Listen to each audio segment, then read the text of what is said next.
وندخل لأفضل 10 مراكز في القائمة دي. في المركز العاشر مع أحد إبداعات هاياو ميازاكي واستوديو جيبلي، كيكيز ديليفري سيرفيس. فيلم لذيذ وخفيف ومسلي ويعتبر مناسب للمشاهدة العائلية، بس فيه كم حاجة مش لطيفة فواجب التنويه.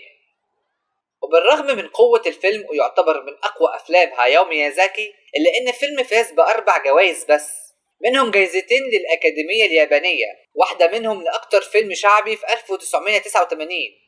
وبالرغم من إن الفيلم ضعيف إلى حد ما في الجوائز، إلا إن العوائد كانت قوية بحيث إنه عمل أكتر من 10 مليون دولار.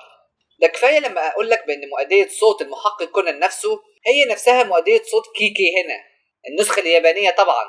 وكمان اتعمل منه فيلم لايف بالمناسبة من قوة الفيلم. وغالبا تراجع عدد الجوائز هو بأن الكل متوقع حاجة في نفس مستوى جاري توتورو وقبر الإرعاد اللي عرضوا في السنة اللي قبلها. وعلشان هاياو ميازاكي يعمل الفيلم ده اللي أحداثه في أوروبا، سافر مع كام واحد للسويد علشان يشوف الأجواء واللبس والشوارع والكلام ده. تفاني في العمل ملوش حل، وعلشان كده هتلاحظ في الفيلم الإبداع في التفاصيل في كل حاجة، كأنك في أوروبا بالظبط. وقصة الفيلم جميلة عن كيكي اللي اتربت من أم ساحرة وأب عادي أو عامي زي أفلام هاري بوتر كده. وبما إنها وصلت للسن 13 لازم تسافر لمدينة بعيدة ما فيهاش صحراء خالص، وتبقى هي ساحرة المدينة دي لمدة سنة كاملة لوحدها.